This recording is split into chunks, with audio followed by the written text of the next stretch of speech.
Hey guys, the numbers are in. The numbers are in. Did Trump get hurt by the conviction? So there's the most important set of numbers are the ones where did he lose independents? Did he lose some portion of Republicans?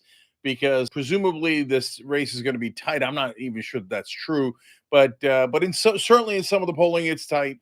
And if he loses a certain number of Republicans, that could hurt him. If he loses a lot of independents, that will definitely hurt him. So did that happen? Because there's been a lot of bluster in media about, oh my God, this is only going to help Donald Trump. Oh my God, this is helping Donald Trump so much. Well, it doesn't matter what I think or what you think. The numbers are in for what the American people think. So we're going to go to the polling. We're going to go to the prediction markets. We're going to give you what people are saying, and if they're putting their money behind uh, their mouth or what they're sounded awkward there for a second, but behind what they're saying. Put your money where your mouth is. You got it. Okay. So there's three different sets of polls in. Let me get to it as quickly as I can. I'm going to save the most important numbers for a minute. Let me give you some background first. ABC News Ipsos poll says 49% of Americans want Trump to end his campaign. So that's your big overall context number, 49%. Just totally end the campaign. Now, mind you, there's tons of Americans that also want Biden to end his campaign. So, take it with a little bit of a grain of salt. And 49% of Americans probably want Donald Trump to lose, period. So that number doesn't tell me much. Morning Consult says that 54% of registered voters either strongly or somewhat approve the guilty verdict. So 54% approving the guilty verdict. Again, not the most important number, but important context for in the scope of all voters, 54% are concerned about the guilty verdict. Now, in terms of, there's a fun little aside here. What's he going to get sentenced to, etc. 49% say he should be sentenced to probation. 44% say given a prison sentence. That's interesting. A prison sentence is a minority, but a significant number, 44%. 68% just say he should be fined, right? But a fine is not exclusive to a prison sentence or probation. It could go along with those. Now I'm going to go to the prediction markers for a second before I get to the most important independent numbers in the last set of Reuters polls. The prediction markers at Polymarket, which by the way is a sponsor of ours. Super happy to have them. We say live from the Polymarket studio every time we do the live show, Mondays through Fridays at 6:00 Eastern. And what they show is where people are, not like, hey, I answered a poll, but I'm on a landline or I'm on a cell phone or this is kind of what I think. No, they're putting their money behind it. So this is what they definitely think. So in this particular case, 16% think that Trump is going to be in jail before Election Day. I think I'm in the 84%. I would be very, very surprised by that. But hey, that's what these are all about. People with their different opinions and deciding to express it in a way where they could get something back out of it. So Trump conviction overturned before the election. 17% believe that is possible. By the way, if you want to find out more about these, tyt.com/polymarket. And we'll have the link down below in the description box, as we always do. 80% say that he has a chance of being sentenced to probation. That's logical. We'll see. We'll get there. I think that obviously the sentencing is on July 11th, and that'll set what it is for now. But there's appeals coming up. 26% said community service. There's a lot of community service, different kinds of community service that we'd all love to see him,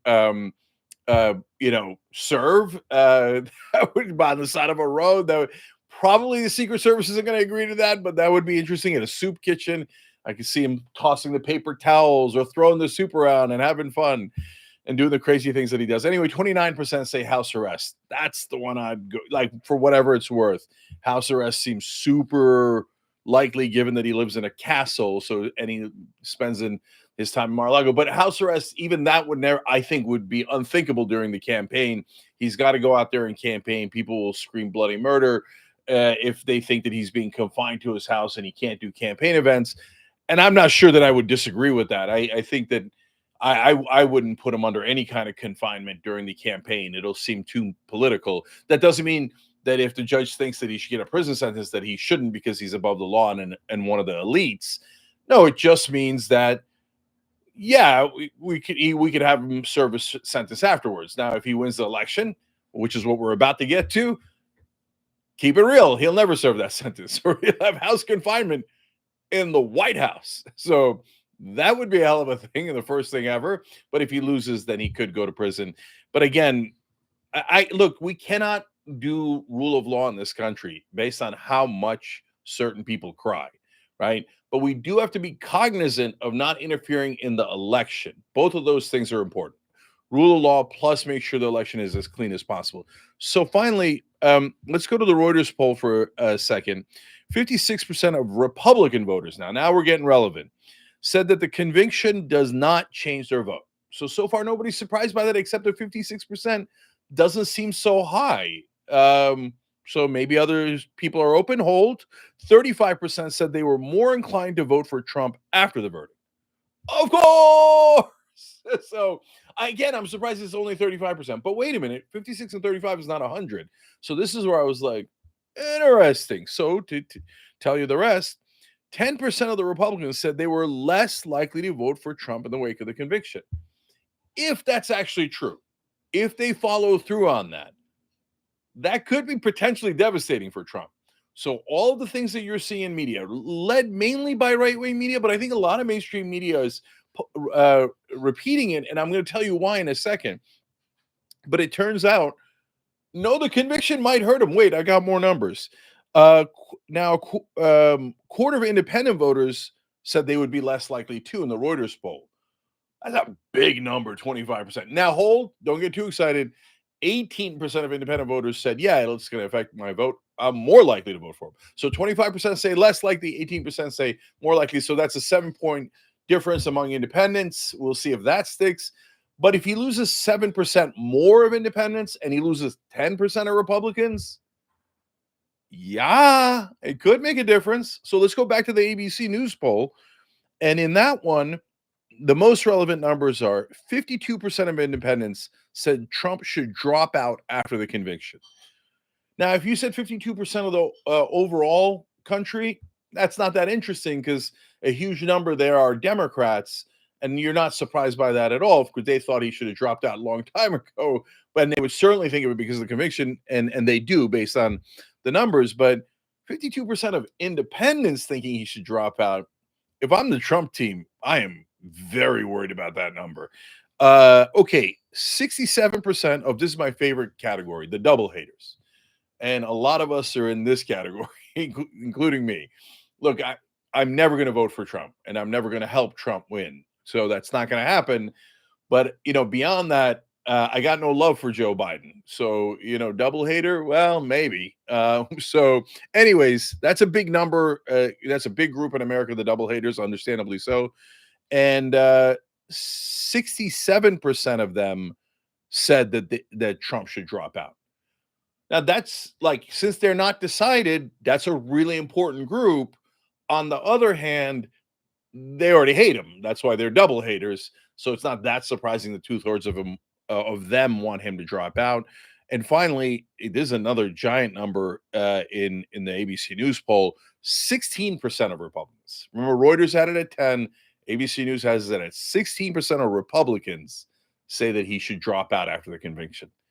So far, I'm not getting the sense that this helps him at all. I got two more things. I got the Morning Consult poll on the same data. Let's see if it matches. And then I went and checked Polymarket again on chances of Trump winning. It's a prediction market, and hence it's relevant.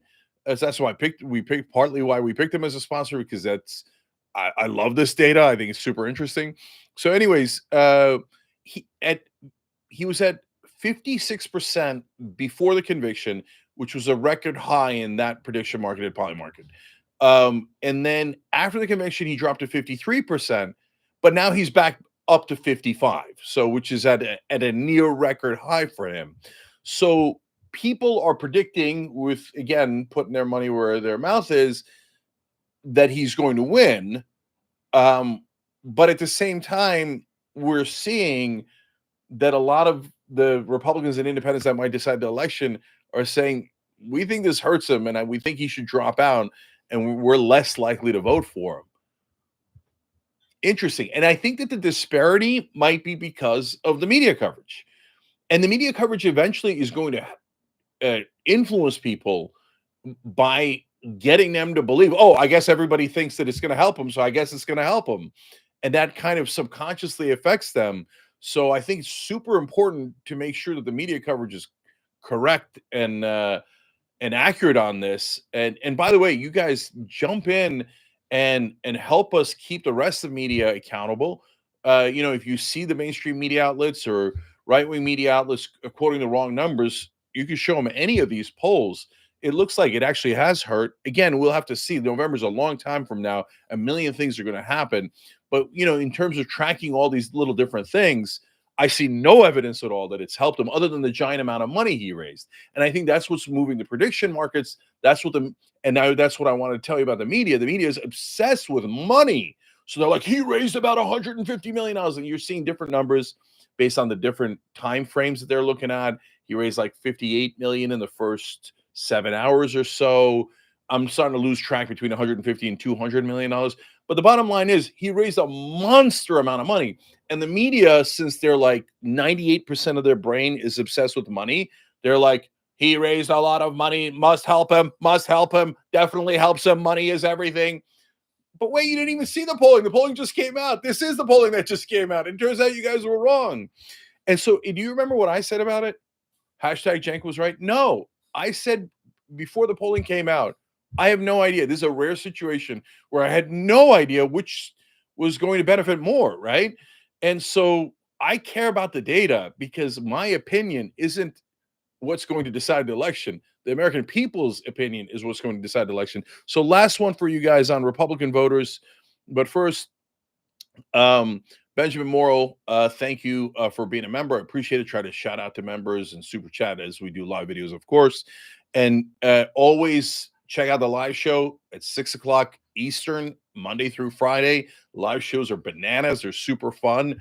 And a lot of that doesn't make it into the clips. And it's a great family atmosphere. And oftentimes we ask you guys questions and quote you in the middle of the live show. So finally, Morning Consult says that 15% of likely Republican voters believe Trump should drop his campaign, while even 8% of self-proclaimed Trump supporters in the survey said the same. So that's actually the most devastating number out of all of these. So all of the polls show the same trend, ranging between 10, 15, and 16% of Republicans saying he should drop out. But wow, 8% of Trump supporters, presumably MAGA, are saying he should drop out. By the way, they're not wrong. If Trump dropped out, I mean, look, you got to pick the right candidate if you're a Republican. If you pick a corporate robot, that's not going to help you. But there's people in the middle. I don't know. That's your business, not my business.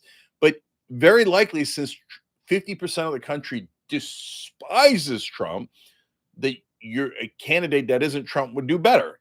On our side, and I say our side because I ran in the Democratic presidential primary, right?